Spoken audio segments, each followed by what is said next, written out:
tal amigos? ¿Cómo están? Bienvenidos todos. Estamos en las oficinas de la constructora Forza a unos minutos de empezar con el seminario. Estamos con la presencia del ingeniero Sergio Avendaño. ¿Cómo está, ingeniero? Muchas gracias por la visita. ¿Qué tal? ¿Cómo está, arquitecta? Muy buenas tardes.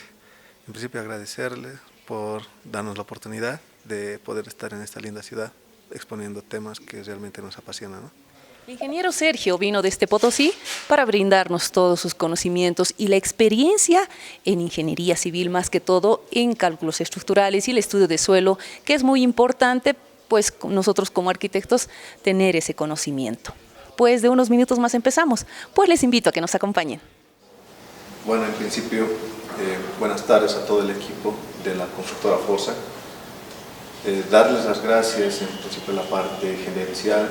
Muchísimas gracias, arquitecto Henry, arquitecta Gabriela, arquitecto Benjamín, ¿no?, por darme la oportunidad de poder estar aquí en esta linda ciudad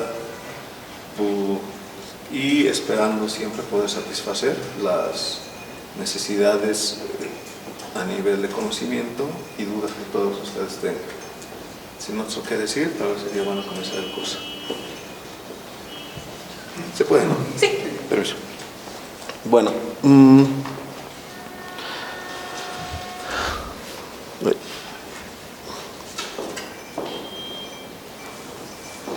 a solicitud de la parte gerencial de constructora Forza, nosotros vamos a realizar, bueno, mi persona va a realizar el tema de estudio de suelos. ¿Bien? Mi nombre es Sergio Ernesto Avendaño Molina y soy ingeniero civil de profesión.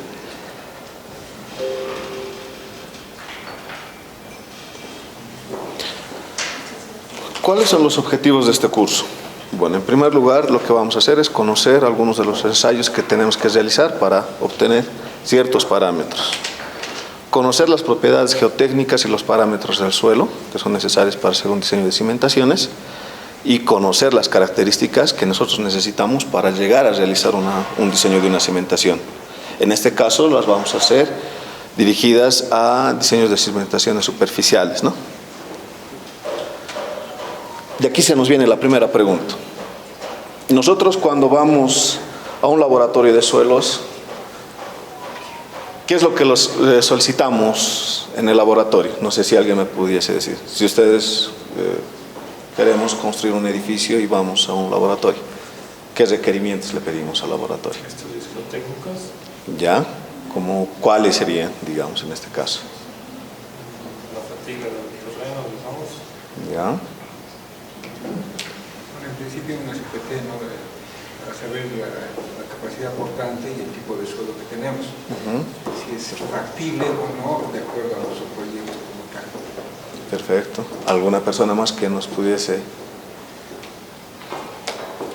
Sí, si hay algunas dudas o consultas, pregunten. No hay ningún problema. Es mejor que este curso podamos socializar, ¿no? Compartir criterios. Méndez. A lo que entendí es que nosotros requerimos del laboratorio. Claro, por ejemplo, nosotros tenemos en vistas un proyecto, realizar un edificio. Y nos piden, hay que diseñar el edificio, todo el edificio, tanto parte arquitectónica como parte ingenieril, ¿no? Entonces, para hacer el diseño, ¿sobre qué se va a plantar el edificio? Sobre un suelo, sobre un terreno. Entonces, nosotros necesitamos determinar ciertas características del terreno, ¿no? Entonces, cuando nosotros vamos al laboratorio le decimos, bueno, al técnico, al ingeniero le decimos, ingeniero, necesito este ensayo, ¿no? O qué ensayo me sugiere para hacer el ensayo de suelos. ¿Para qué? Para nosotros determinar algunos parámetros del suelo, ¿no? Como decía aquí el arquitecto Henry, normalmente lo que nosotros necesitamos es solicitamos es la capacidad, ¿no? La capacidad portante del suelo.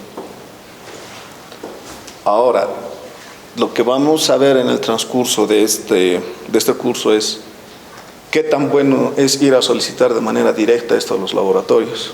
Si es bueno solicitarlo o si no es bueno solicitarlo, ¿no? Normalmente se simboliza con una Q, ¿no? Q última, Q es de seguridad, o Q segura, o Q admisible. Los vamos a ir viendo en el transcurso del proceso. Entonces, lo primero que vemos es ensayos de suelos. ¿Qué tipos de ensayos podemos ver? O podemos solicitar. Tenemos dos tipos de ensayos, ¿no? Los que nosotros vamos a solicitar en laboratorio y los que nosotros vamos a hacerlos en campo. En laboratorio podemos citar contenidos de humedad, granulometrías, límites de Atterberg, ensayos de compactación, permeabilidad, edómetros, corte directo, compresión no confinada, ensayos triaxiales, gravedades específicas, ¿no? Un sinfín de ensayos que existen en el laboratorio. Y ensayos in situ podemos solicitar, el más común que es el SPT. También existen otros derivados del SPT, que la única diferencia sería en este caso punta, que es en primer lugar el DPCH, el DPH y el DPL, el CPT, el ensayo de placa y ensayos. Otro tipo de ensayos son pues los ensayos de geofísicos, ¿no? Que son de modo indirecto. Dentro de los ensayos que nosotros realizamos en laboratorio, podemos ver que algunos son de identificación para poder saber qué tipo de suelo nosotros tenemos en nuestra mano. Y los últimos 4 nosotros los podemos caracterizar como qué propiedades de resistencia llega a tener este suelo, ¿no? El SPT, el CPT y el ensayo de placa sí nos dan las caracterizaciones. Y vamos a ver en el segundo, el ensayo de placa creo que no lo tocamos ahora, pero sin embargo, si es que tienen interés, podemos hablar algo. Ya. Entonces, ¿qué es la granulometría? ¿Alguien ha escuchado el término granulometría? ¿Sí? Entonces, lo que se hace con el tema de la granulometría es utilizar tamices, ¿no? Que están normados por la ACTM. Desde las 3 pulgadas hasta el tamiz número 200, ¿no? No sé si se puede utilizar láser. Entonces, lo que nosotros vemos aquí es que de una serie de tamices, lo que se va haciendo es un proceso de selección o separación del suelo. El suelo nos llega en un montoncito, en una bolsa o en un saco, y tenemos así, con arenas, arcillas, limos, y nos llega así en un montón. Nosotros lo metemos en un tamiz, y uno de los primeros tamices, uno de los más importantes, es el tamiz número 200, ¿no? ¿Qué característica tiene el tamiz número 200? Que cuando nosotros hemos cernido el material, todo lo que pasa el tamiz número 200 se lo denomina finos. Y todo lo que retiene en el tamiz número 200 se lo llama grueso, material grueso. ¿Qué son los materiales gruesos? Entonces estamos hablando de gravas y arenas. Materiales finos, estamos hablando de limos y arcillas, ¿no? Entonces, aquí podemos ver la grava, podemos verla desde el tamiz de apertura de 3 pulgadas hasta el tamiz número 4. Todo lo que se retiene en ese tramo son gravas. Lo que pasa el tamiz número 4 hasta el tamiz número 200 son arenas. Todo lo que pasa el tamiz número 200 es limo y arcilla. El limo está dentro del tamiz número 200, que es 75 micras, hasta los 2 micras. Y por debajo de las 2 micras, todo eso ya es arcilla. Los limos y las arcillas no se pueden identificar mediante un análisis de tamizado, ¿ya? O sea, si nosotros los acudimos, no vamos a poder determinar la cantidad. Se necesita otro tipo de ensayo, que es el hidrómetro, ¿ya?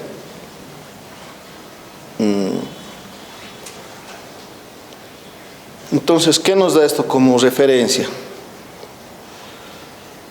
El objetivo de realizar este ensayo es poder determinar esta curva granulométrica, ¿no? Donde nosotros tenemos, en el sentido de las X, en eje logarítmico, el diámetro del tamiz en milímetros y el porcentaje que pasa en la parte de las Y, ¿no? Y esta figura nos demuestra, nos va a representar en primer lugar si es graduada, bien graduada, pobremente graduada, si es una arena. Nos va a representar qué porcentaje de arenas tenemos, qué porcentaje de finos y qué porcentaje de gravas. ¿Ya? Ese es el objetivo de ser un granulométrico. Y por segundo, para hacer ensayos de límites de consistencia utilizamos pues dos parámetros importantes dentro de lo que es la geotecnia. Los suelos plásticos se caracterizan en primer lugar que a medida que va variando el contenido de agua dentro del suelo, estos cambian su consistencia. Casagrande descubre o ve que cuando un suelo se le pone una cierta cantidad de agua, este se comporta como un fluido, como un líquido.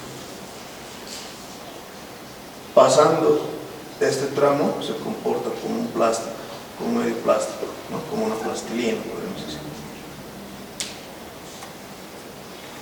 Lo que nosotros sacamos aquí es determinar con qué contenido de humedad el suelo pasa de un estado líquido a un estado plástico. Entonces, este punto es llamado el límite líquido. Y del plástico a un estado sólido lo denominamos como límite plástico.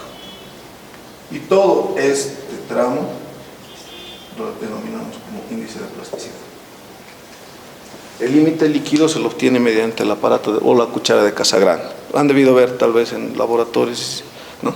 Es una cucharita donde nosotros colocamos material y vamos haciendo variar el contenido de humedad y vamos dando golpes hasta que se cierre este canalcito. Y el límite plástico es la conformación, como pueden ver son hilitos de tierra, ¿no? De esto conformamos hilitos y empezamos a frotarlo, a hacer hilitos con el fin de ir haciéndole perder el grado de humedad que tiene el suelo. Esto con el fin de, en el momento que empieza a descrebajarse, entonces decimos que ya ha llegado a su límite plástico, ¿no? Ya no es plástico, sino ya se empieza a solidificar, se empieza a desquebrajar la muestra.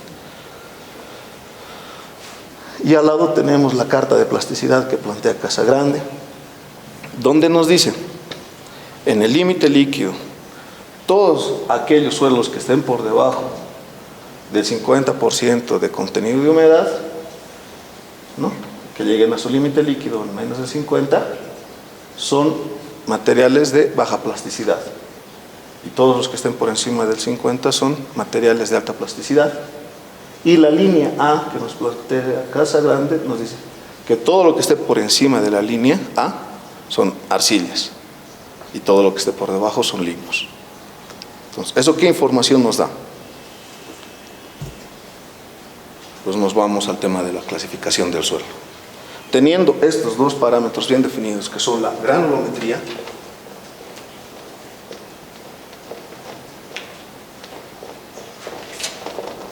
y los límites de Atterberg o los límites de consistencia, nosotros podemos tomar decisiones.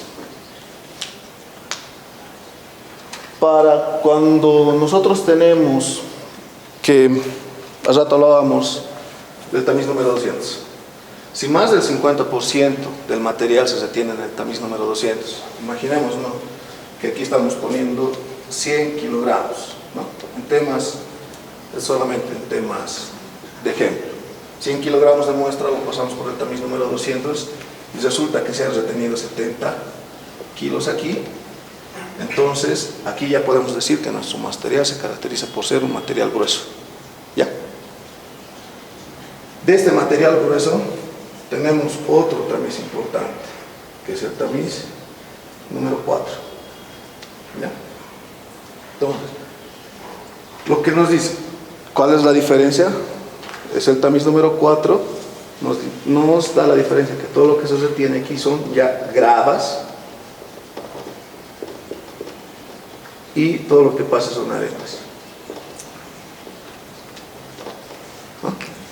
Entonces, de la fracción que ha pasado el tamiz, que se ha retenido en el tamiz número 200, lo tamizamos en el 4 y vemos si la mayor parte es una grava o es una arena. Si aquí, por ejemplo, de los 70 gramos, kilos, no se tiene 50, entonces de antemano ya tenemos clasificación que esto es una grava. Si caso contrario, hacia este lado se nos pasan los 50 kilos o más del 50% del pedacito de aquí, ya tenemos una arena, ¿no? Entonces, con eso nosotros ya vamos caracterizando el material. Y segundo, ¿qué pasa cuando nuestro material, en este caso de los 100 kilos, ahora 70 kilos se nos han pasado hacia este lado? Estamos hablando de que se caracteriza por un material fino. Como hemos dicho, para nosotros identificar si es dentro del fino, estamos hablando de un limo o una arcilla, entonces necesitamos hacer un ensayo hidrométrico. El ensayo del hidrómetro es un ensayo largo, ¿ya? Y es un ensayo delicado. Se necesita que el agua esté atemperada durante todo el proceso. Entonces, con lo que nos ha dado Casagrande, nosotros vemos que lo único que necesitamos para estimar o clasificar nuestras arcillas y nuestros limos son los límites de Atterberg. Cuando tenemos límites líquidos menores de 50, decimos que son arcillas limosas o limos de baja plasticidad o suelo orgánico. Cuando nosotros vemos que el índice de plasticidad es mayor que 7, ya es una arcilla. Cuando está entre 4 y 7, está en un proceso de transición. Estuviésemos diciendo que está entre arcilla y limo. Y cuando el índice de plasticidad es menor que 4, es un limo. Y lo mismo aquí. Si el límite líquido es mayor que 50, es de alta plasticidad. Si lo que nosotros hemos clasificado, ¿no?, que tu límite líquido está arriba de 50 y tu índice de plasticidad está sobre 40, entonces lo dibujamos en la carta. Ya, lo colocamos el puntito nosotros donde cae. Y con eso nosotros caracterizamos si es una arcilla o es un limo de alta plasticidad. Perfecto. Entonces, con esto nosotros ¿qué tenemos? Podemos clasificar al suelo como una grava, una arena, un limo, una arcilla. Puede ser bien graduado, mal graduado, de alta plasticidad, de baja plasticidad, o puede ser un suelo orgánico. ¿Esto para qué nos sirve? ¿No? ¿Por qué hemos recurrido a dar una explicación así a priori de la clasificación de suelos?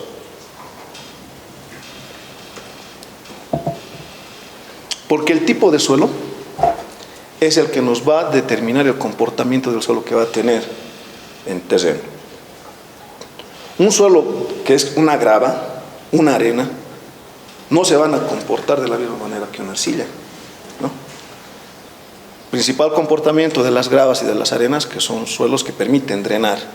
Es decir, si nosotros tenemos aquí arena y le echamos agua, el agua va a pasar, tranquilo. Si nosotros colocamos una capa y echamos agua encima de una capa de arcilla y echamos agua, el agua no pasa. ¿Qué pasa con el agua? El agua no desaparece, se encapsula, ¿no? Entonces son dos procesos muy importantes que nosotros tenemos que entender y es importante para la toma de decisiones a nivel geotécnico, ¿ya? No sé si tienen algún comentario, alguna duda, alguna consulta hasta aquí. ¿Todo bien? Ya. SPT. Nos vamos a ir, ya no vamos a hablar más de ensayos de laboratorio. Si es que tienen alguna duda, tal vez al final podemos hablar de algunos. SPT. ¿Quiénes han visto hacer un ensayo SPT? ¿Todos ya han visto hacer un ensayo SPT? En realidad se ha hecho un ensayo de SPT justamente en Chasquipampa, donde tuvimos un proyecto donde el cliente pedía hacer un estudio de suelo. Ya. Entonces vino el ingeniero y hizo este proceso, o sea, este ensayo del SPT, para determinar si es posible o no hacer una remodelación, porque había grietas estructurales terribles. Y entonces realizó este ensayo SPT. Ah, perfecto. Quisiera saber cómo cuáles son los resultados que te dan a través del SPT. Como arquitectos, pues obvio que es el trabajo del ingeniero, pero queremos un poquito más ampliado sobre esto. Claro. Bueno, ¿por qué no en esa oportunidad yo hablo del SPT, habiendo otros ensayos, tal vez más precisos? Porque es el más comercial, es el más común. Si nosotros vamos a ir a un laboratorio, necesito clasificar o caracterizar el suelo del campo, entonces, SPT. ¿No? Entonces, eso es el motivo. No es el mejor ensayo, sin embargo, es uno de los más estudiados. Primer característica del SPT es la cuchara, el tipo de artefacto que se utiliza para que se clave dentro del suelo. No sé si se llega a ver, pero la apertura de la cuchara es de unos 34 milímetros de apertura, ¿no? Un poquito más de 1 pulgada, ¿no? Esto se introduce dentro del suelo, es como un tubo hueco que se introduce dentro del suelo a base de golpes. Y también se lo saca a base de golpes o, si es un equipo automático, a través de una gata hidráulica, ¿no? Y se extrae del suelo y podemos ver el material dentro del tubo. Algunas veces lo que nos parece raro es que, por ejemplo, el huequito tiene 1 pulgada y algo, y cuando te muestran los ensayos de laboratorio te dicen que la granulometría te ha salido con gravas de 2 pulgadas, y uno se pregunta, ¿cómo ha entrado una grava de 2 pulgadas, un hueco de 1 y tanto, ¿no? Entonces, a veces te dan indicios de que muchas veces no se hace SPT y muchas veces lo camuflan, ¿no? Los resultados. Entonces, ese es un indicio. Otra parte importante que están estandarizadas son el peso del martillo es de 63.5 kilos y la altura de caída del martillo es de 76 centímetros de alto, ¿ya? Entonces, lo que se hace como operador es se gira dentro de un malacate que se llama un tipo pasadorcito, donde se envuelve la cuerda, se estira el martillo hasta los 62 centímetros, se suelta hasta los 76 centímetros, perdón, se suelta y golpea. Y vamos contando el número de golpes que penetra, que necesita el equipo para penetrar 15 centímetros de alto. Y este es el equipo, esta es la cuchara de tersario o cuchara partida, ¿no? Es un tubo que se conecta mediante una punta y se enrosca. Y así salen las muestras, ¿sí? ¿Qué es lo bueno de esto? Que nosotros podemos obtener muestra. Y podemos obtener muestra a distintas profundidades. Nos sirve para poder caracterizar el suelo desde aquí hasta la profundidad donde nos permite el equipo. Se arma un trípode. Ahí vemos un yunque que está tirado por cables, se lo suelta y cae en caída libre y empieza a entrar dentro del suelo a base de golpes. ¿En qué consiste el ensayo? Se hace una perforación inicial. Se determina hasta dónde hasta qué profundidad necesitamos la perforación y recién se mete el tubo, que es el SPT. El SPT nosotros agarramos, lanzamos el martillazo, marcamos los 15 centímetros que tiene que entrar el tubo, ¿no? Lanzamos el martillazo y contamos el número de golpes que ha necesitado el equipo para entrar los 15 centímetros. Por ejemplo, nosotros ahorita vamos a comenzar los primeros 15 centímetros y vamos a empezar a contar. 1, 2, 3, 4, 5. Han entrado los 15 centímetros. Marcamos número de golpes. 5. Seguimos haciendo el proceso para otros 15 centímetros. Y volvemos a hacer el número de golpes, ¿no? Para el siguiente pueden ser 7. Y volvemos a hacer el proceso. 15 centímetros y para el siguiente pueden ser 6. ¿Ya? De estos, lo que a nosotros nos interesan son estos dos. Los primeros 15 centímetros se descartan para el número de SPT. Disculpe, una pregunta. Dijo que previamente se hace una perforación. Sí. ¿de cuánto más o menos se promedia o qué lo determina esa perforación al suelo para luego empezar ese proceso? En sí lo que se hace es una perforación metro tras metro, ¿ya? Lo que nosotros necesitamos como SPT, lo más importante,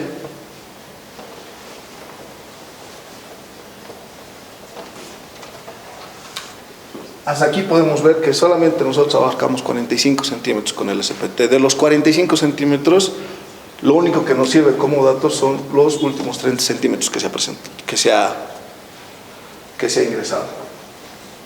Entonces nosotros tenemos un terreno natural, ¿ya? Nosotros no sabemos qué cosas hay aquí abajo. Aquí podemos tener una arena, aquí una arena bien graduada, aquí una arcilla, aquí podemos tener de nuevo otra arena, ¿no? No sabemos las profundidades. Entonces, primer criterio que toman es hacer las perforaciones metro tras metro. Se hace una excavación o una perforación hasta tal vez 1 metro o 0,50 de profundidad para poder obtener muestra de 0,45 centímetros de alto, ¿no? Después volvemos a hacer, extraemos esto y volvemos a hacer la perforación hasta aquí y volvemos a sacar muestra de este tramo, 0,45 centímetros de profundidad que tenemos, ¿no? Entonces, con esto, ¿qué podemos llegar a obtener? Es decir, desde aquí hasta los 0,90 pues había sido arena. Desde aquí, en una profundidad, dentro del tubo habíamos tenido una arena bien graduada. Por debajo de esto habíamos tenido una arcilla hasta ciertas profundidades. Entonces, el criterio de perforación que nosotros lo damos es en función a la cantidad de datos que nosotros necesitemos, ¿no? No sé si me dejo entender. Y eso es lo importante que nosotros necesitamos del SPT. Eso sería un perfil estratigráfico, ¿no? Tenemos arena bien graduada, una arcilla, de nuevo una arena, ¿no? Terminado el ensayo, lo que nosotros tenemos es muestra de suelo. Vamos a sacar los tubos y vamos a ver, los vamos a botar al piso y vamos a obtener primero, ya, esta muestra la vamos a denominar muestra 1, pozo 1, de tal profundidad a tal profundidad. Lleve al laboratorio. Muestra 2, punto 1, de tal profundidad a tal profundidad. Listo, etiquetada, lleven al laboratorio. Entonces lo importante del SPT es que obtenemos muestra alterada, por si acaso, no es muestra inalterada, muestra alterada. En función de esto nosotros vamos a poder decir, tenemos hasta tal altura, tenemos una arena, tenemos hasta otra altura, tenemos una arena bien graduada, hasta un poquito más abajo tenemos arcillas, y por debajo de la arcilla tenemos arenas. Y quién sabe, tal vez tenemos buena suerte y por debajo de la arena aquí hemos encontrado roca. Tenemos un perfil estratégico. ¿Sí? ¿Cuánto lo máximo que se puede hacer en profundidad para este sistema, ¿no? ¿Cuál sería lo máximo de perforación? Bueno, en eso quería llegar al final. Los requerimientos de profundidad del SPT varían en función, en primer lugar, de si es que el equipo puede ingresar. Imaginémonos que tenemos en ciertos lugares lo que llamamos bolones, ¿no? Piedras grandes. Entonces el equipo de la punta va a llegar al bolón y ya no va a entrar, ¿no? Una limitante es esa. Segunda limitante es que nosotros no vamos a entrar 10 metros cuando solamente necesitamos analizar 4 metros de suelo, ¿no? Sin embargo, a nivel de criterio, yo he visto ensayos de SPT hasta los 25 metros de profundidad, ¿no? Y creo que llegan a más por el lado del oriente. Estamos hablando de suelos planos, tal vez. Pero, como le digo, eso es en función de los requerimientos del estudio que nosotros necesitamos. Vamos a tener el perfil estratigráfico y vamos a tener el número de golpes que hemos necesitado para cada capa, ¿no? Por ejemplo, aquí, esta arena hemos necesitado 4 golpes para entrar. Esta hemos entrado 15. La arena ya se había ablandado y estamos con 7. Y aquí se ha vuelto a subir a 20 golpes. Y de aquí el SPT ya no ha entrado más, ¿no? Entonces, esos datos nosotros los vamos a tener de este ensayo. vamos a hablar un poquito de los equipos que nosotros se nos presentan. El primero, la verdad, yo nunca lo he visto trabajar aquí, ¿ya? Del segundo, es el equipo típico que nosotros vemos, es el tipo dona, donde es como un martillo que sube mediante un tubo guía y cae al cabezal del SPT y empieza a hacer mediante percusión. El otro es de seguridad, para que nadie meta la mano. Aquí, por ejemplo, podemos agarrar la mano y cae, aunque estamos chao. Este es un SPT, un equipo de seguridad, aquí con el fin de que no ocurran accidentes. Y existen los automáticos, ¿no? Que giran y dan golpes. Ahora, nosotros para llegar a obtener un resultado certero del SPT, no nos importa tanto el número de golpes en campo, sino un N60. ¿Y qué es este N60? Cuando Terzaghi con Casagrande deciden implementar este tipo de técnicas, es que no está normalizado. Todos utilizan el equipo que pueden y con las características que pueden, ¿no? Entonces, si tú vienes a hacer el ensayo aquí con un equipo, has entrado con 4, el otro equipo lo va a meter con 3 o con 2, y si hay uno menos eficiente lo va a hacer con 7. Entonces, ¿qué número es el que realmente nos sirve? Entonces, nosotros nos quedamos con esas susceptibilidades en la actualidad, y lo que hacen es normalizar, corregir el factor SPT, el número de golpes SPT, hasta un 60% de efectividad, ¿ya?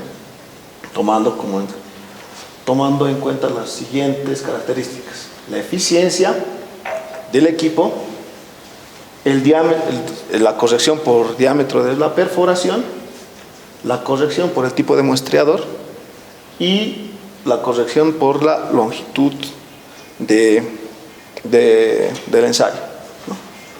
Todo esto dividido entre 0.60. Entonces, como estábamos viendo hace un momento, cada equipo tiene su eficiencia, ¿no?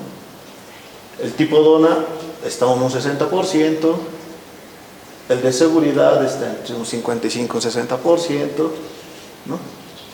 Y así entonces vamos a tratar de calibrar en cierta medida nuestro valor. El diámetro de la perforación, igual sus parámetros. La profundidad en la que entra el tubo, vemos, si entra de 3 a 4 metros, tomamos 0.75. Si estamos haciendo un estudio de 4 a 6 metros, tomamos 0.85.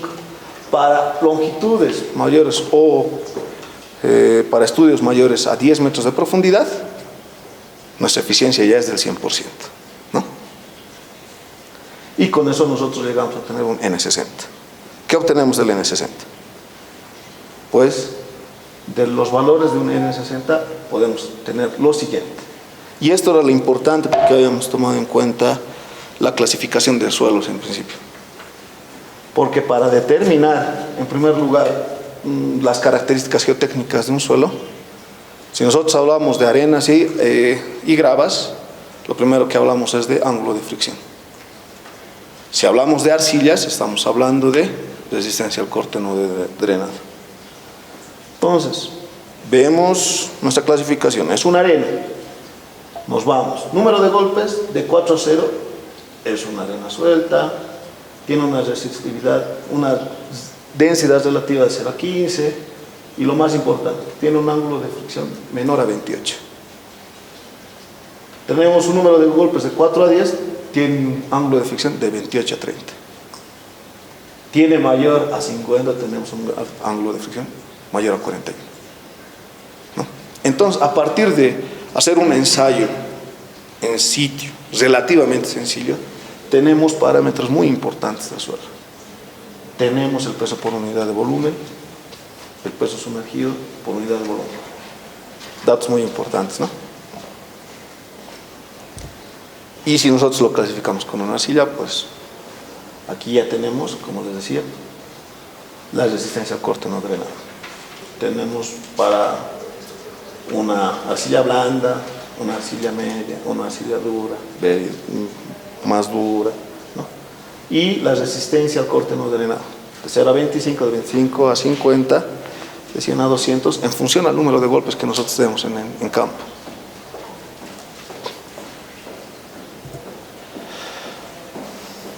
¿Qué es lo malo del SPT? Es que varios autores nos dicen distintas ecuaciones, ¿no? Y nosotros vemos capacidad portante última. Aquí vemos la primera, Q sub U. Se nos viene a la cabeza entonces cuál tomo si hay tantas ecuaciones, ¿no? Seguimos teniendo ecuaciones. En función de eso tenemos ángulos de fricción de distintos autores. Seguimos teniendo parámetros en función del SPT, la relación de compresividad del suelo, es decir, con cuánto necesita el suelo para comprimirse cierta cantidad de carga de esfuerzo. Y el módulo de elasticidad en función del tipo de suelo con relación al SPT. Y seguimos teniendo. Y eso es a donde nosotros llegamos. ¿Qué es lo que nosotros necesitamos para hacer un estudio de una cimentación del diseño? Capacidad admisible del suelo. Aquí tenemos nuestras ecuaciones de capacidad admisible del suelo. Capacidad admisible del suelo. ¿Cuáles son nuestras variables que nosotros llegamos a identificar? En primer lugar es el asentamiento tolerable, la base de la cimentación y la altura a la profundidad a la que nosotros vamos a hacer la cimentación. Bajo esos criterios nosotros decimos obtenemos una capacidad admisible. Ya. Entonces, ese es el fin muchas veces que nosotros utilizamos el SPT. Y vamos a ver que tal vez no está tan bien eso. ¿Ya? Y ahora vamos a hablar de capacidad portante.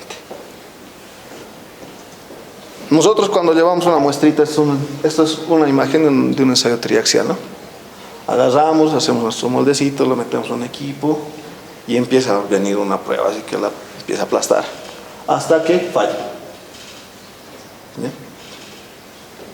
Y este es un gráfico de asentamiento o la carga aplicada. Es decir, si yo ahorita aplasto esta mesa se va a empezar a comprimir, ¿no? Si estoy un poquito más gordito, la voy a aplastar un poquito más. Si se sube un elefante, la va a romper. Entonces, mientras más carga le aplicamos a un suelo, más se deforma. Pero esto no va hasta el infinito. O sea, el suelo en un momento dice, basta, estoy cansado, me rindo y falla. Entonces, en el punto donde el suelo ya no da, es la primera que nosotros vamos a entender. La capacidad última de falla. ¿Sí? Ese es el punto donde el suelo ya no da más. ¿Sí? Es la carga máxima que nosotros podemos poner.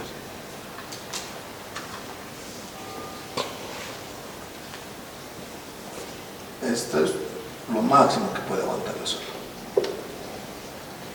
Y vamos a hacer lo siguiente, vamos a colocar una capacidad portante segura, donde nosotros colocamos a la Q sub U dividida entre un factor de seguridad, que normalmente es 3. Es decir, si nuestro peso nos aguantaba 10 toneladas, nosotros le dividimos entre 3 y van a ser 3.33 toneladas que nos va a aguantar el suelo. Y esa va a ser una carga segura para nuestro suelo, ¿no? Y vamos a decir en otro punto, como vemos en la gráfica, aquí vamos a tener deformaciones, carga. Y nosotros vamos a decir, nosotros queremos que se deforme solamente 2.5 centímetros nuestro suelo. Venimos y esta va a ser nuestra carga permitida para asentamientos, ¿no? Es decir, nuestros suelos puede venir y deformarse más antes de que falle, ¿no? Y la capacidad admisible, al fin llegando a la capacidad admisible, es el valor menor entre la capacidad portante segura y la capacidad permisible para un asentamiento, ¿no? Es decir, que yo le cargue, por ejemplo, pongámosle, nosotros hemos calculado una capacidad última de que me aguanta 10 kilopascales y decimos que una capacidad segura es de 3.33 kilopascales, ¿no? Y para que mi suelo se deforme solamente 2.5 necesito 4 kilopascales. Entonces, ¿cuál es mi capacidad entre estas? La capacidad admisible.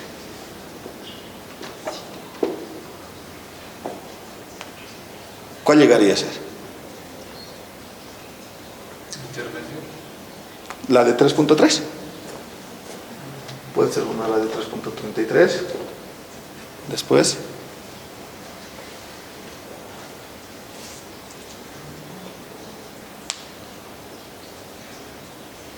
¿Un criterio? ¿O todos estamos de acuerdo con eso?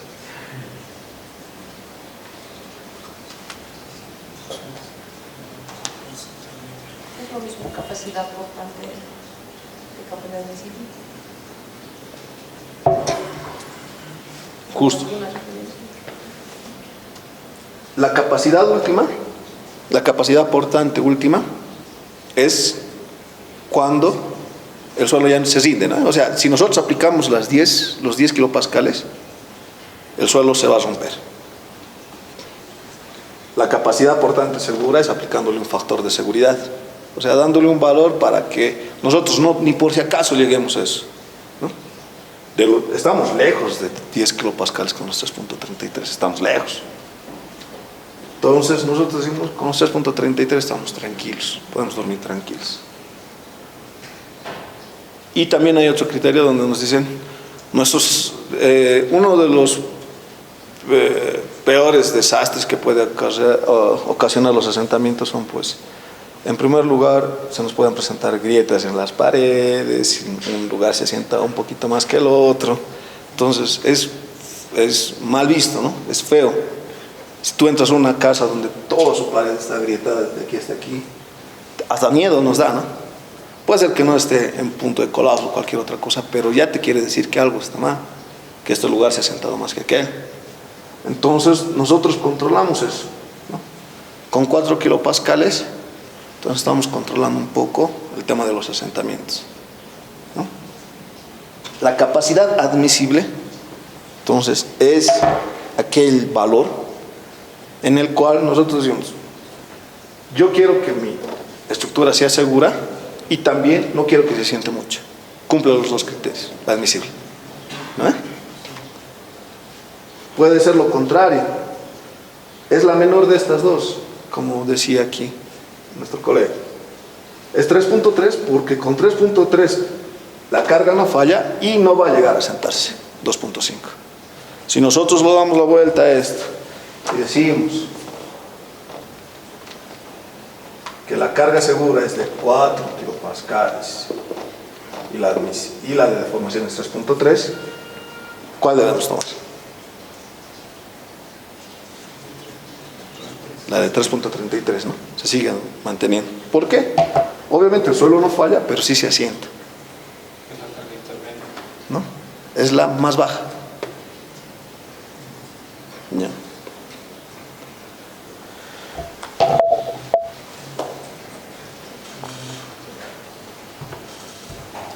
Un dato importante.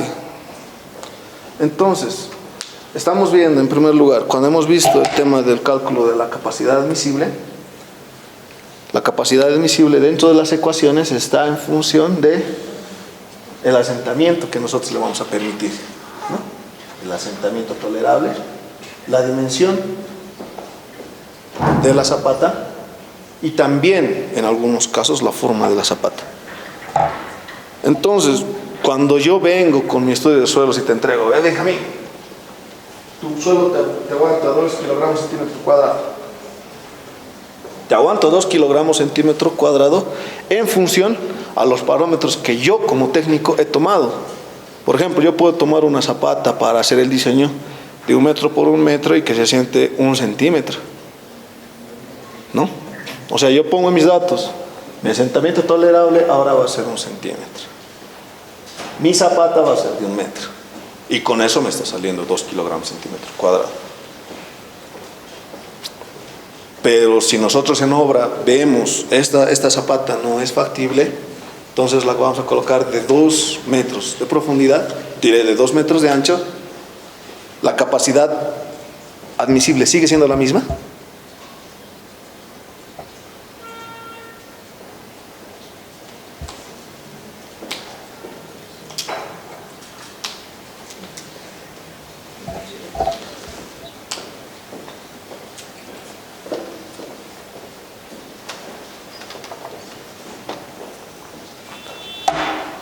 Estamos diciendo, la capacidad admisible está en función del asentamiento que nosotros le demos. Está en función de la base de la zapata. Y está también en función de la profundidad. También está en función de la forma. Ya, existen los parámetros. Entonces, cuando yo voy a un laboratorio y solicito, el de laboratorio lo que hace es tomar un valor de asentamiento dado y una base ya dada, ¿no? Yo puedo decir 2 metros en laboratorio, yo puedo decir 1 metro en laboratorio y decir, mi asentamiento ahora va a ser de 1 centímetro. Con eso nosotros vamos a calcular un Q admisible, yo les entrego un Q admisible de 2 kilogramos centímetro cuadrado. Perfecto. Nosotros vamos a obra, hacemos el diseño y nuestras bases nos salen de 2 metros con estos datos. Cuando nosotros variamos la base en obra, ¿varía la capacidad admisible? Pregunto.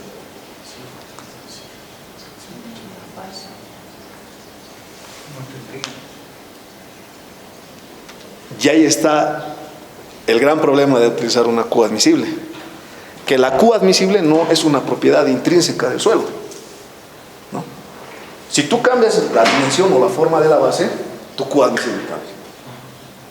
Si tú cambias el parámetro del asentamiento permisible, tu Q admisible cambia. Si tú cambias la profundidad, tu Q admisible cambia.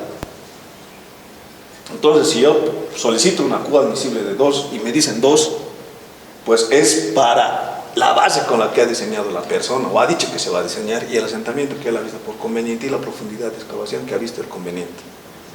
Si en obra nosotros cambiamos eso, entonces la capacidad admisible no es válida ya para ese tipo de cimentación.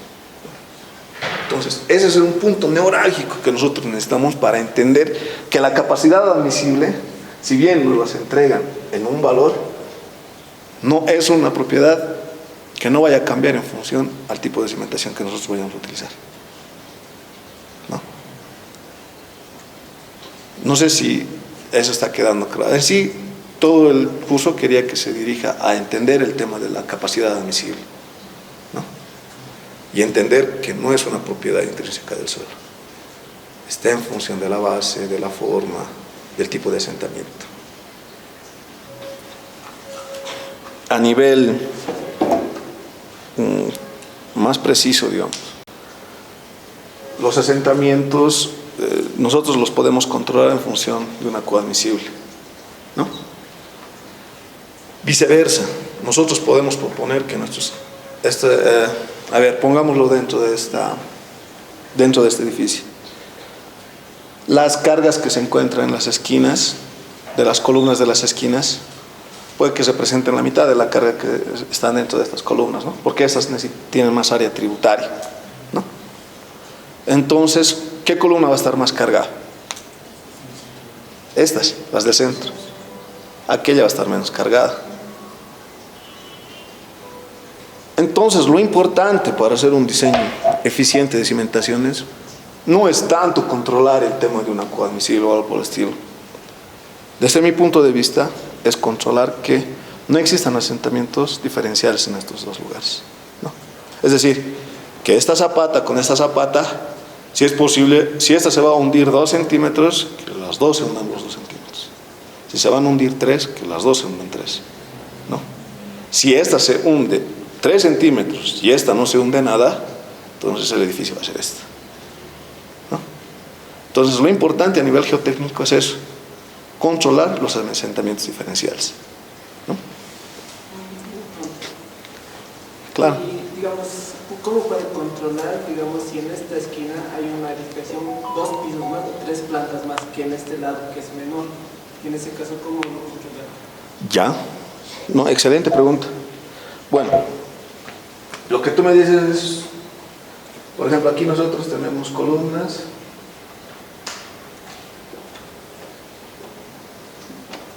¿no? Y visto en planta, tal vez esta podamos tener aquí lo siguiente, ¿verdad? Esta tiene 2 plantas y aquí necesitamos aumentar 2 plantas más, ¿no? Entonces, nosotros suponemos que esta va a tener una carga P1 mayor que la carga P2 y la carga P3, ¿no? Haciendo un análisis, nosotros podemos identificar que tal vez la carga P2 es la mayor. Entonces, ¿cómo nosotros controlamos? Con el ancho de las cimentaciones o con la forma de la cimentación, ¿no? Nosotros lo que necesitamos saber de un análisis estructural es saber qué carga llega hasta el suelo y con eso jugar con el tema de nuestras bases, del aforo, ¿no? No es, eso es lo importante, eso es lo más importante que tenemos que entender, que los 2 kilogramos centímetro cuadrado que nosotros nos podamos dar en el laboratorio no nos van a servir para las 3 zapatas, ¿no? Podemos controlarlas en función de la cantidad de peso y podemos ir a nuestro grafiquito que hemos sacado, por ejemplo, esfuerzo de formación y ver cuánto se deforma y qué carga necesitamos para eso. Una consulta justamente de ese punto. ¿Qué pasa cuando estás haciendo en términos de terraceo, ¿no? Este es movimiento de tierra y esto es una compresión con muros de contención. ¿Cómo se efectúa lo que se distribuye las cargas específicamente? Perdón, no. En terraceo más que todo. Por ejemplo, cuando nosotros tenemos un suelo, aquí tenemos, esta es una ladera así, digamos. Sí. Nosotros vamos a hacer un corte así y vamos a conformar terrazas. ¿Eso? Sí. Ya, aquí vamos a conformar muros de contención, ¿te entiendo? Sí. Y de aquí vamos a lanzar una edificación que va a lanzar hasta arriba. No sé, la zapata puede estar del otro este punto y este punto. Sí. ¿No? Como estábamos viendo hace rato, esto va a tener un suelo dado. Este tiene un tipo de suelo, este tiene un tipo de suelo. Por debajo de este nosotros vamos a tener un tipo de suelo. Entonces, el análisis es el mismo, ¿no? No tendría por qué cambiar desde ese punto de vista. Tal vez los empujes laterales del suelo que puedan afectar, digamos, pero eso nosotros lo estamos sosteniendo mediante un muro de contención. La carga que va a soportar el suelo de manera vertical no es afectada, ¿no? O tal vez a dónde, tal vez no estoy entendiendo bien la pregunta. Más que todo cuando hay el empuje, ¿no? Cuando estás haciendo, digamos, el terraceo de 3 niveles, si digamos, cuando haces el estudio, ¿no? Que estamos viendo hace rato, si esa es una carapata, un muro de contención de 6 metros de altura y otro de 3, la carga del muro de 6 metros de altura afectaría si el de 3 estuviera más abajo, digamos, una cuestión del peso de la tierra o ¿cómo se llama? El impacto de la tierra. Y al levantar una estructura, digamos, de una altura considerable, 4 pisos, digamos, veo que las losas, digamos, de columna se distribuyen, ¿no? Claro. Y si en la planta de 6 metros están las zapatas, ¿no? Esas zapatas no van a hacer que el empuje de la carga afecte a las demás. Exacto, perfecto. Y excelente pregunta. Pues eso va en función al diseño, cómo nosotros vamos a diseñar el muro de contención, ¿no? Podemos diseñar el muro de contención con el fin de que trabajen de manera conjunta con las columnas, o podemos hacerlo de manera dependiente. Que el muro de contención cumpla la función de retener el empuje lateral del suelo. Los muros de contención normalmente lo que hacen es, nosotros hemos hecho una excavación casi vertical, ¿no? Y el suelo en algún momento empieza a desmoronarse poco a poco, ¿no? la función del muro de contención es contener eso. Y lo que tú dices es cierto. El suelo que está aquí, yo como suelo voy a tratar de irme hacia adelante. Si nosotros hacemos interactuar las columnas con el muro de contención, obviamente toda la estructura trabaja de manera lateral, no solamente las cimentaciones. Toda la estructura apoya eso. Si nosotros le damos la suficiente capacidad al muro de contención para contener los empujes laterales, entonces las columnas no tendrían por qué trabajar, ¿no? Es más, podrían estar liberadas del muro de contención y trabajar de manera independiente. Entonces, pues variaría mucho, depende del tipo del proceso constructivo que nosotros hagamos y del diseño que nosotros hagamos. Lo que nosotros mandamos al suelo de fundación son las solicitaciones, ¿no? Que tú al suelo de fundación le dices, aguantame esto más, entonces el suelo te tiene que aguantar y se tiene que transmitir mediante la interacción con el suelo y con la estructura. Tú cargas hacia este lado, la estructura te aguanta y la estructura la bota de nuevo al suelo, ¿no? Entonces, en función de eso, si se aumenta un tipo de carga, puede ser, ¿no? Eso nos los va a dar un análisis estructural en este caso, ¿no? No sé si tiene alguna consulta alguien más. Cuando hacemos un estudio de suelos a las diferentes alturas, de acuerdo a un requerimiento, ya sea por el proyecto, es decir, que cuando hacemos subsuelos para parqueos o algún otro proyecto de subsuelo a una cierta altura, si nosotros al hacer el estudio de suelos encontramos un nivel freático que para nosotros es peligroso, es necesario ingresar más adentro de acuerdo al requerimiento del proyecto o mantenemos o hasta que encontremos el suelo estable. Entonces, me gustaría saber cuán permisible es nuestras excavaciones, hasta dónde realmente es nuestro análisis. Claro. Si nosotros como requerimiento dentro de nuestro proyecto como arquitectos hacemos la solicitud y el laboratorista tiene que hacer lo que se requiere o se restringe, digamos. No, aquí hay nivel freático, no podemos más hacer nada. O obviamente que ese análisis ya ingresa a un estudio ingenieril. Prefiero al estudio de suelos, qué tan peligroso o hasta cuánto es permisible cuando encontramos nivel freático. Buena pregunta. ¿No? Podemos seguir tomando este ejemplo, ¿no? Nosotros tenemos un perfil estratigráfico.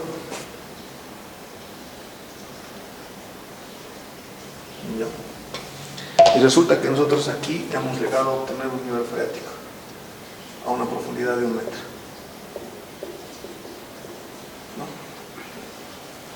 ¿No? En realidad el SPT lo que nos puede brindar es más bien el dato de saber a qué profundidad nosotros tenemos un nivel freático, ¿no? Nosotros sacamos la muestra y el nivel freático se muestra presente, pues podemos seguir ingresando, no hay problema, ¿no? Seguimos viendo cómo se caracteriza el suelo más abajo, ¿no? La limitación de la profundidad va sobre todo en un proceso de diseño que nosotros lleguemos a necesitar para nuestros zapatos, ¿no? Y este era el tercer objetivo del curso, era hacer un análisis de cimentaciones hacer un análisis de las cimentaciones, entender cómo se diseñan las cimentaciones, qué datos necesitamos y sobre todo, tal vez no tanto los datos, pero hasta qué altura necesitamos nosotros hacer un estudio de suelos para que no nos quedemos cortos, pero para tampoco hacer de más, ¿no? Es decir, si nosotros necesitamos un estudio de suelos a una profundidad de 5 metros y meter 10 metros, en primer lugar es costo, ¿no?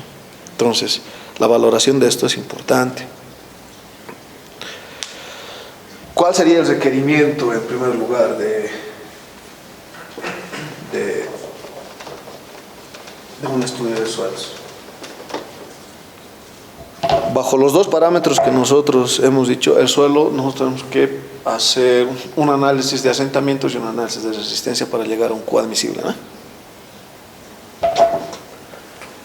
Nosotros tenemos una zapata aislada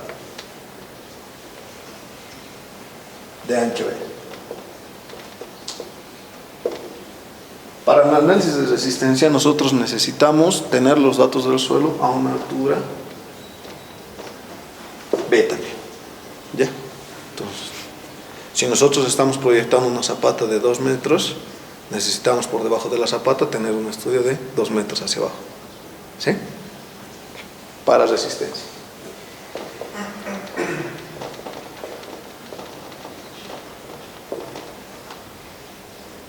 Y para asentamientos, tenemos la misma zapata de ancho B. Necesitamos hacer un ensayo 2B porque toda esa altura es la que va a afectar al tema del asentamiento. Entonces, si nosotros estamos proyectando una zapata de 2 metros de lado, ¿cuánto de profundidad tenemos que entrar con un ensayo? 4. Entonces, ese es el parámetro que nos marca.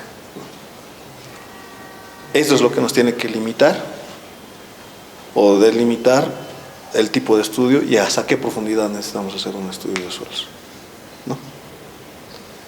Nos sirve además, si yo aquí estoy viendo que una arcilla, y las arcillas son un dolor de cabeza para el tema de cimentaciones, entonces tratamos de que nuestras cimentaciones, su ancho B, sus asentamientos no las tengamos que llegar a analizar hasta aquí, porque aquí es un poco más complicado. Podemos ir controlando también esas cosas, ¿no? Entonces, a nivel de resistencia estamos hablando de una profundidad B, y a nivel de asentamientos, para el análisis de asentamientos necesitamos una profundidad 2B. No sé si eso, y eso si es que el suelo está saturado, está seco, encontramos nivel freático, ese es el requerimiento, esos son los requerimientos que nosotros necesitamos para tener un dato certero, ¿no? No sé si se llega a entender todo esto. Sí. Una consulta general. Dentro de un terreno de 300 metros, podríamos decir, ¿no? Para hacer el estudio de suelos, que es el SPT, cada estudio, cada análisis que lo hacemos con el SPT, ¿cuánto abarca? O sea, solamente en un terreno de 300 metros podemos hacer solamente un análisis o tenemos que aplicar en varios lugares. O sea, ¿cuánto es el radio que abarca para poder tener el análisis de suelo? Tengo entendido que a veces el terreno no siempre es igual, ¿no? Tal vez, como dice el arquitecto, tal vez hay un nivel freático a este lado, tal vez puede tener más así a este lado. O sea, para saber eso, solamente se hace un análisis. Es mi consulta. Excelente pregunta.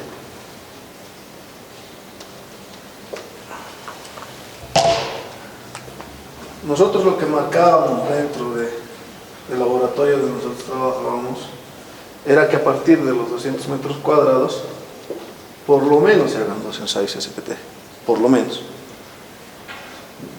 Ya sea, vemos, ¿no?, los reactores más críticos tal vez están en el terreno.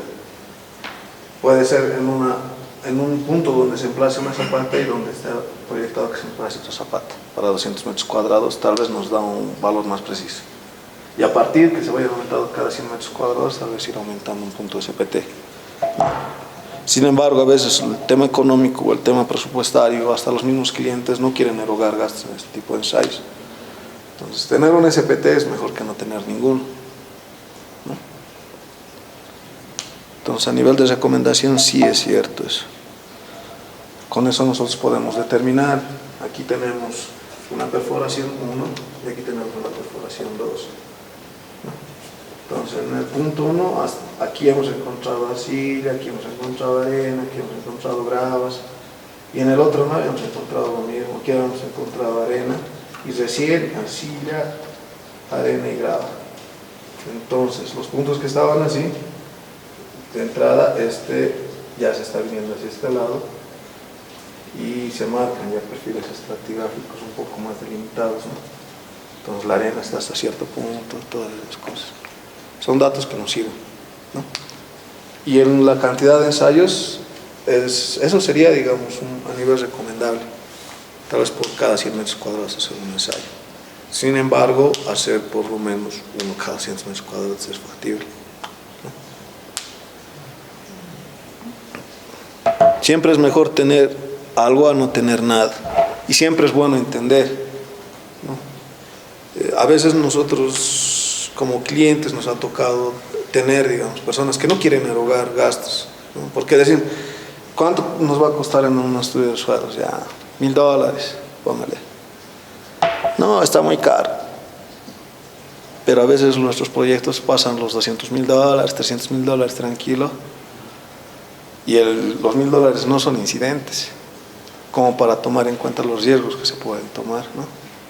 Como decían, si nosotros encontramos arcilla, nosotros construimos en ese momento sobre la arcilla va a estar tranquila. ¿Por qué? Porque encapsula el agua, ¿no? No se va a sentar ni siquiera el suelo en ese momento. Van a pasar 5, 10, 15 años y recién el agua va a empezar a botar, va a empezar a salir de la arcilla y recién se va a empezar a sentar el suelo. Y recién después de 5 años, mi casa estaba bien cuando la hemos construido y ahora se está empezando a presentar fisuras, ¿no? Entonces, si tú ves una arcilla, entonces dices, momento, aquí pararemos y haremos los ensayos correspondientes para que no sufra daños a largo plazo la arcilla, ¿no? Por el tema de una arcilla. Entonces, esa es la importancia, ¿no? Ahorrarte $1.000 para perder 300.000 me parece algo ilógico, ¿no? Y es una proyección costo-beneficio. En todo caso, tal vez una opinión, ¿no sería ver tal vez el tipo de edificación que se construye? Porque una vivienda de 2 plantas es necesario hacer esta estratificación, que aún de 10 niveles, de 15 niveles, digamos. Claro. Miren, hay sectores, por ejemplo, por el lado de Tarija, ¿no? Si todo, como les digo, nosotros construimos una casita de 2 pisos en un lugar X y es arcilloso, entonces esta a largo plazo se va a sentar. Ese es un hecho, ¿ya? Si es una arcilla blanda, peor aún. Si nosotros estamos construyendo Green Tower, ¿no? Nosotros no vamos a gastar $1.000 en estudios de suelos. ¿Por qué? Porque nuestros zapatos no van a ser de 2 metros de ancho. Vamos a necesitar más abajo, ¿no? Porque es un monstruo. Y vamos a necesitar datos de cada uno. Y si nos topamos con alguno de estos, necesitamos un ensayo adicional, más preciso. Entonces, claro, tú no puedes gastar $1.000 en una obra de 70.000 bolivianos, por ejemplo, ¿no? En un muro perimetral, hacer un estudio de suelos en sus. Pero en una vivienda donde ya hay vidas en riesgo, ya hay patrimonio en riesgo, yo creo que sí vale la pena, ¿no? Desde hacer una calicata, que es un ensayo en suelo, ir, ver, sacar una muestrita y llevarla al laboratorio, una granulometría, yo creo, una clasificación te la harán por 300, 400 bolivianos, tal vez, ¿no? Pero por ahorrarte eso, que tengas dudas después o que se te raje tu casa, ya ni la vendes, pues, ¿no?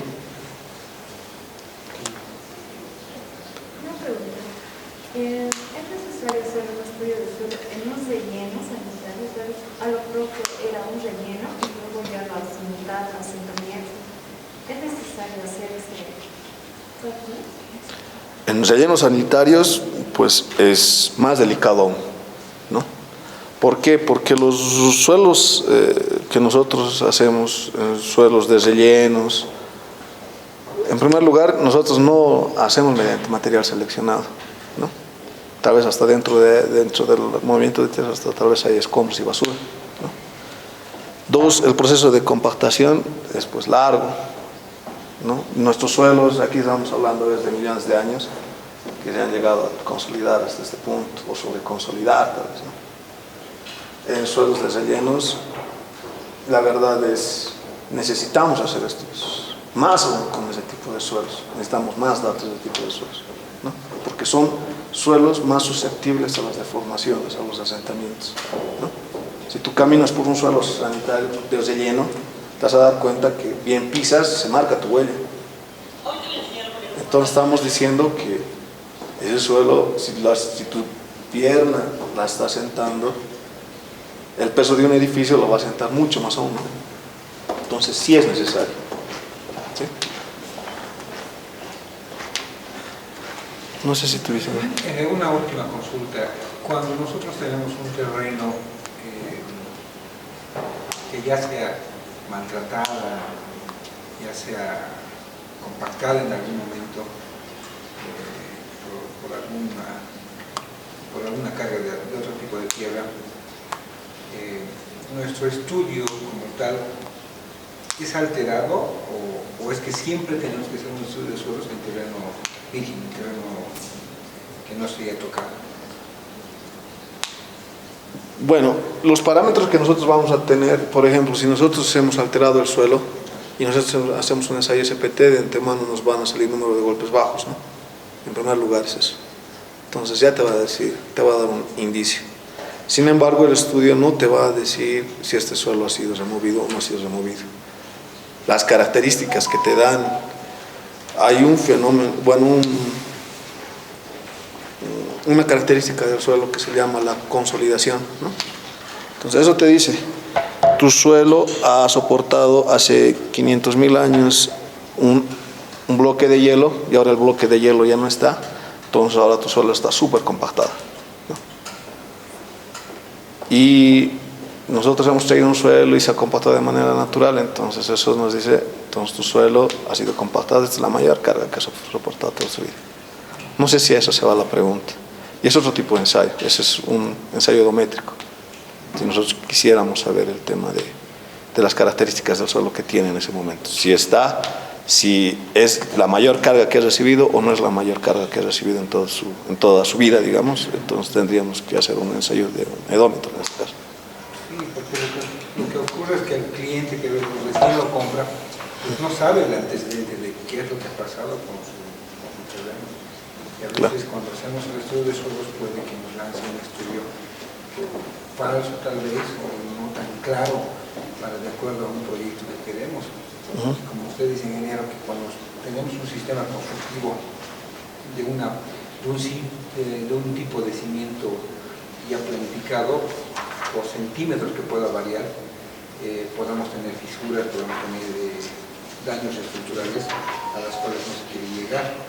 Entonces, si hay otro sistema del cual podamos saber qué es lo que hace tiempo atrás había pasado, es como cuando yo voy a hacer una verificación estructural de alguna casa que por ejemplo, el fin de semana pasó que un bus se metió a una casa y le dio a la viga totalmente. Pero yo no sé hace qué tiempo tiene esa viga, cuánto tiempo de duración, qué tipo de daño estructural lo haya hecho, más que tal vez un sistema o un instrumento que me determine cómo está, ¿no? El hormigón como tal o la enferradura como tal. Claro. La misma pregunta me voy al estudio de suelos. Claro. Las características, por ejemplo, a nivel de un SPT, el SPT nos va a dar número de golpes, ¿no? No nos da más que eso. Eso es lo que nos da el SPT. Y nosotros con el número de golpes vamos a las ecuaciones o a las tablas que hemos visto, ¿no? Ahora, si nosotros queremos ver realmente cómo está, lo importante, por ejemplo, de entender del SPT, porque si bien sacamos muestra, esa muestra es alterada, ¿no? Por más allá que parezca que está sanita, todo es alterado. Si nosotros queremos determinar las características del suelo de manera natural, necesitamos sacar muestra inalterada. En este caso tuvo Shell o ir y hacer el proceso para obtener muestra inalterada e ir a hacer ensayos, ¿no? Ensayos triaxiales, cortes directos, compresión no confinada, pero en función a lo que nosotros queramos determinar, ¿no? O el mismo edómetro, ¿no? Esos nos van a dar ciertos parámetros, son, como diríamos, son valores más precisos, ¿no? No estamos variando como en el SPT, que agarramos un valor y 5 golpes está entre 250 y 500. Es grande la diferencia. Es como tomar un valor a ciegas, ¿no? Ay, 250 me gusta a mí, ¿no? Eso sería. Si queremos tener datos precisos y estudios precisos, pues tendríamos que llevar muestras inalteradas al laboratorio o reconstituirlas en laboratorio y hacer rotura de las mismas para determinar los parámetros que tienen, ¿no? Lo mismo en el hormigón, digamos. Si nosotros quisiéramos tener las características de este hormigón, tendríamos tal vez no destructivo un esclerómetro o en el peor de los casos, venir y sacar una muestra, un testigo de la columna, ¿no? Y con eso nosotros podemos determinar realmente cómo está el hormigón. Después de otra manera tal vez no haya, porque nuestras especificaciones pueden ser de 210 y el hormigón está con 180.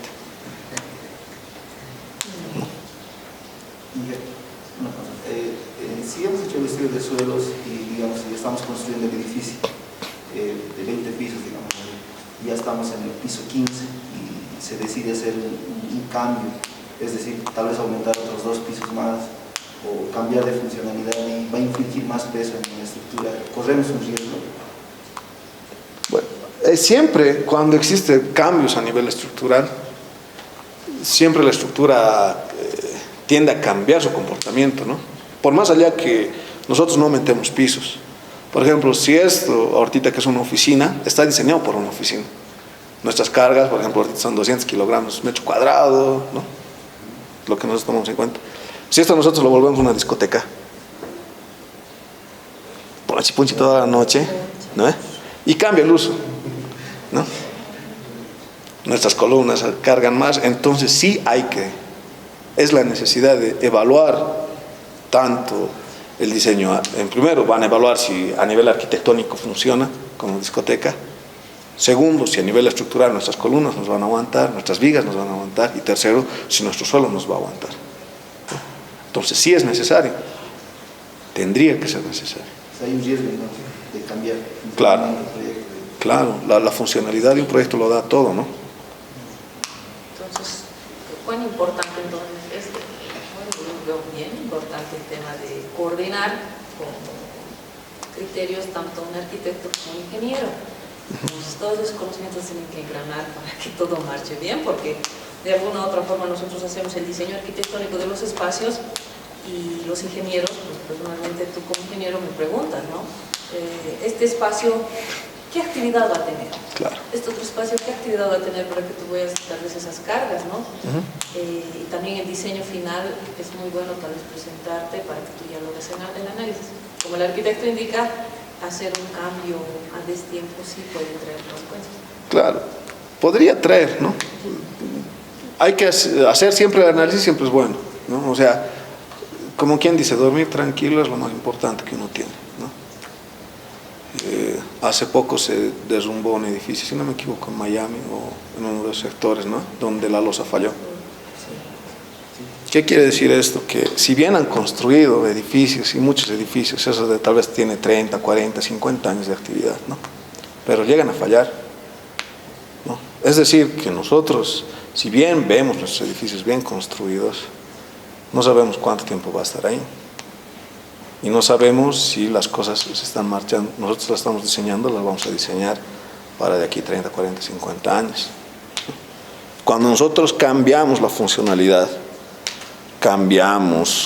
aumentamos pisos a un edificio, cualquier otra cosa, obviamente en el momento tal vez no pasa nada. O es más, el albañil sabe lo que hace, ¿no? Tal vez nosotros nos morimos y después de eso recién vienen las consecuencias, se cae un edificio, se ha caído cualquier cosa y eso son vidas humanas, ¿no? Entonces sí hay que estar conscientes que nuestra tarea, y como dice aquí la arquitecta Gabriela, siempre es importante entender que ambas carreras, tanto la ingeniería civil como la arquitectura, son carreras que tienen que ir de la mano, ¿no? Tal vez en la universidad nos enseñan, ¿qué sabe este ingeniero? Y en nuestras carreras, ¿qué sabe el arquitecto? ¿No? Nosotros también llevamos, nosotros también llevamos estructuras, ¿no? Pero es una mentira, ¿no? Porque si bien nosotros no llevamos con profundidad lo que ustedes saben, ¿no? Y entonces necesitamos el apoyo a estas alturas de información avanzada que nosotros tenemos, hablar de bienes, hablar de un manejo corporativo, de un manejo integral de todas las ramas, ¿no? Un ingeniero ya no es ingeniero civil solamente, es un estructurista, después electrogeotécnico, después viene un electricista, un sanitario, un arquitecto especializado en fachadas, en interiores, y se subdividen. Y el proyecto, para que salga adelante, ¿qué se necesita? Pues que todos trabajen como un solo cuerpo, ¿no? Bueno, no sé si ves alguna otra pregunta más. Acompañando al comentario de Osmar, ¿cuánto por porcentaje todavía se hace una demasía para que estos problemas estructurales no puedan dañar, porque sabemos bien, y es bien natural del cliente, del usuario, que va alterando los espacios, ¿no? Si bien diseñado para una habitación o un dormitorio, cambia a ser su biblioteca. Entonces hablamos del papel, que es una carga mayor, entonces ya sufre una alteración totalmente. Entonces, dentro de un cálculo estructural, después de saber el estudio de suelos, ¿cuánto porcentaje más incide, digamos, dentro del proyecto? Ya. Bueno, si nosotros hablamos a nivel de diseño, en Bolivia los dos diseños que aún creo que está permitido, el CBH 87 y el otro sería el 1225001, ¿no? Que es un diseño, un código. En ambos casos la carga mínima de carga viva es, si no me equivoco, es 200 kilogramos metro cuadrado, ¿no? 200 kilogramos metro cuadrado, 250 kilogramos metro cuadrado. Estamos hablando que en un metro cuadrado, ¿cuántas personas tienen que entrar? Unas 4 personas, ¿no? Y estando así apegaditas. Entonces, ese es nuestro factor de seguridad que nosotros tenemos, ¿no? Sobredimensionamos las estructuras, es una realidad eso, ¿no? Cuando nosotros estamos, ahorita no creo que estamos utilizando 250 kilogramos metros cuadrados, ¿no?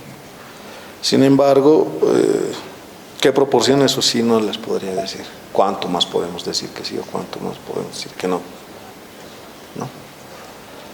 Tal vez eso sí tendría, estar en función, en primer lugar, a quién hace el diseño y qué criterios se basan. Después decirles un porcentaje creo que es complicado, digamos, para mí, para decirles aumenten tanto por ciento, es nuestro factor de seguridad, ¿no?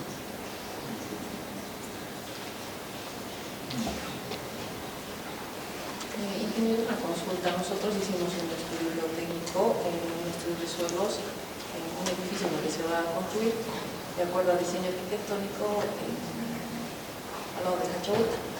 Entonces, de acuerdo a las conclusiones y recomendaciones, nos indica el tipo de fundación será superficial, zapatas aisladas, preferiblemente arraigadas a una sola. Entonces, ustedes como ingeniero también nos dan esa como conclusión qué tipo de cimientos va a tener. Entonces, como conclusión también dice, tomar en cuenta que la humedad óptima de un suelo de estas características está entre 5 y 6.5%, lo cual significa que un suelo, que es un suelo que tenga humedades mayores, al indicar presentará problemas en las fundaciones por saturación del suelo y asentamiento.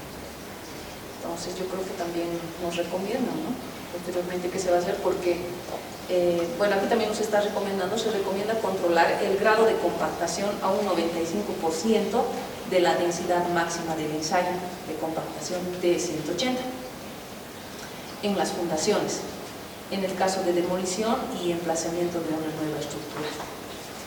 En realidad, este estudio que se hizo es en Chasquipampa también, donde hicimos todo este estudio, como usted puede ver.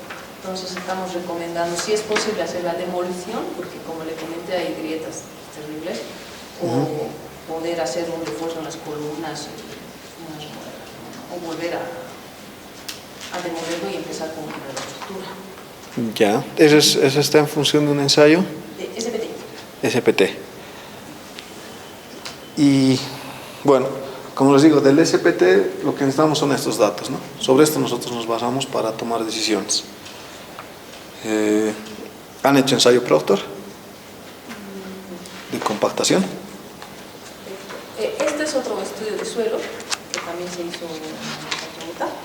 ¿Ya? Entonces, no sé si usted, que usted tiene más criterios al respecto, nos podría dar una aclaración de la conclusión que, bueno, se tiene que realizar, ¿no? Por favor, eso le agradecería. Este es el aclaración.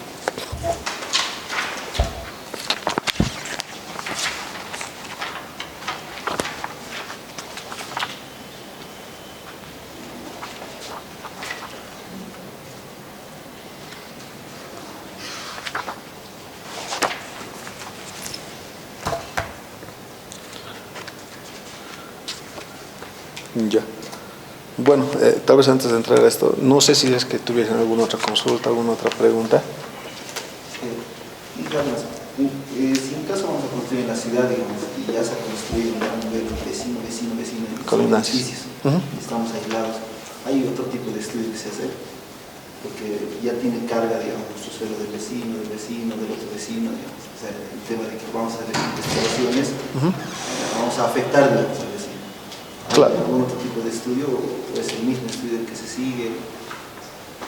Bueno, como os digo, es un estudio básico el SPT, ¿no? No es el único estudio y no es el más indicado, digamos, para hacer un estudio geotécnico. Sin embargo, nos tenemos que acostumbrar o tomar como referencia los valores que también te ofrece el mercado, ¿no? Dos, con respecto al tema de colindancia, siempre es importante tomar previsiones, ¿no? Identificar dónde están las zapatas, a qué profundidad se han plantado las zapatas y qué tipo de suelo está por debajo de esas zapatas. Si es necesario, tendríamos que entibar imaginémonos que esta zapata se está viendo y te está yendo el suelo, ¿no? Y nosotros cortamos hasta más abajo y esta zapata y en el suelo empieza a deslizarse poquito a poco, ¿no? Entonces toda el área donde la zapata estaba interactuando, que estaba apoyando así, ahora ya no está apoyando ahí, está transmitiendo sus cargas mediante Wi-Fi, ¿no? Porque está al aire, ¿no? Entonces siempre es importante entibar, tal vez ver que si son suelos no colapsables, como arenas que se van a salir rápido, entonces las entibamos. Si vamos a entrar muy abajo, entonces tendremos que construir un muro de contención, un muro pantalla, ver algún proceso con el fin de no perjudicar a los colindantes. Hasta el mismo hecho de nosotros encontrar nivel freático y que nos perjudique el nivel freático y bombearlo puede provocar daños al colindante, ¿no? Entonces todas esas cosas sí tienen que estar tomadas en cuenta, porque después se nos vienen problemas. Ustedes han construido y mi casa se ha sentado. Clásico es eso, ¿no? Entonces sí hay que tomar previsiones.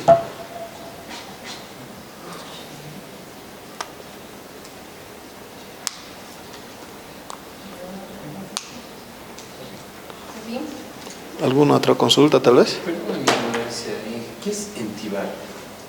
Es colocar, por ejemplo, un encofrado y colocar apuntalamientos con el fin de que soporte, o sea, que cumpla la función de muro de contención, pero un muro de contención provisional, no que no va a estar ahí para siempre, que va a estar ahí. Nosotros vamos a terminar de construir, vamos a meter tierra de manera inmediata y la vamos a compactar con el fin de que no dañemos mucho esta pieza, ¿no?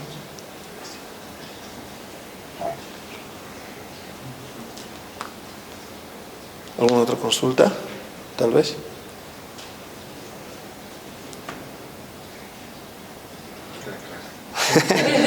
Bueno, entonces esperando que sí haya sido de utilidad el curso y esperando que les haya gustado. En otro particular, pues muchísimas gracias por la atención que me han prestado.